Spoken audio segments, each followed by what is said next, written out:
Hey, welcome back to the writer's room. I just got back from a week in Mexico. Very, very, very lucky, I know.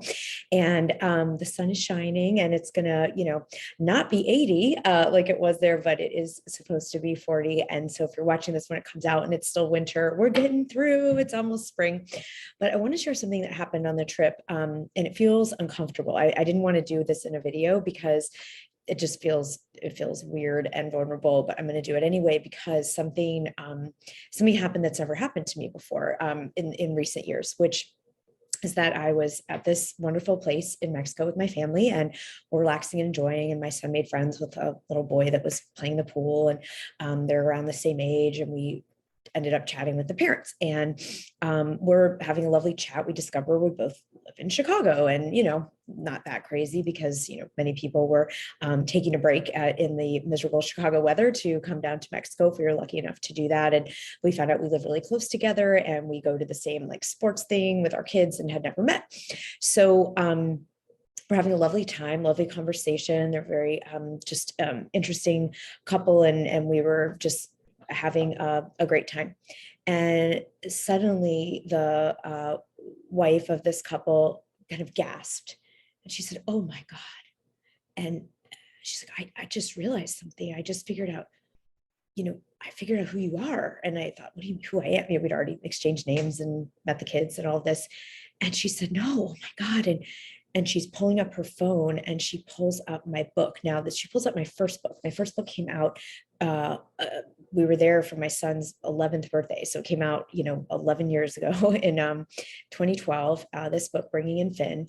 And she said, I have to go call my friend. And she called a friend and they erupted in this. She said, "You know who I'm talking? I'm at this place and remember the author of Bringing in Finn? And you sent that to me in my darkest hour." And it turns out that this couple had gone through a long fertility process like my husband and I had, and didn't have the exact same struggles and challenges, but some of the same, and had gone through a lot of pain. And she shared that her friend sending her that book was at a point when she was about to give up her dream of having a family.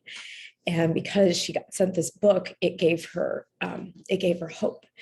And when the book first came out, I got lots and lots of emails, and we did lots of TV and all kinds of stuff and all those things. And I still do get emails from people who, have read the book and it meant something to them, or it gave them a shift, or we've had people join Thought Leader Academy because they read the book and they want to do their own book about their journey. But I've never had someone sort of be in person somewhere and go call a friend and sort of erupt into this excitement and gratitude. And I'm sharing this because it's not about me, right? Nothing we write is ultimately about us. It's about that moment, right? It's about that moment. So many of you have come to me that are our clients and said, if I just could help one person, if I hear from that one reader to know that I made a difference, or I gave them hope, or I gave them a shift, or I gave them a new path, and I that the book touched them in some way, it'll have all been worth it. And I think most of us feel that way, like that moment with the reader, to think this actually mattered to someone. Like I knew that I felt called to write the book. You feel called to write your book or start this business or whatever it is that you're doing. You feel that. But that moment of witnessing someone, and it was like this wildly exciting thing with she and her friend, and remembering that time, and her was like, "I can't believe I met you." And I felt like, "I can't believe I met someone so wonderful as you." And the point is, there's somebody out there like this having their dark hour right now. And we don't know who they are, but they need your book.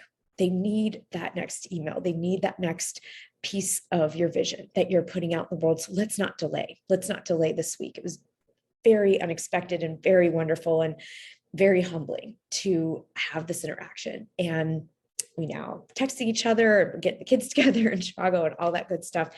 But there's someone having their dark hour, and they need yours. They need your story. So let's do it this week. Make a big leap forward. Go for it. Give it everything you've got so that you make that difference for that person, and probably thousands and maybe millions of them. Okay, see you next time.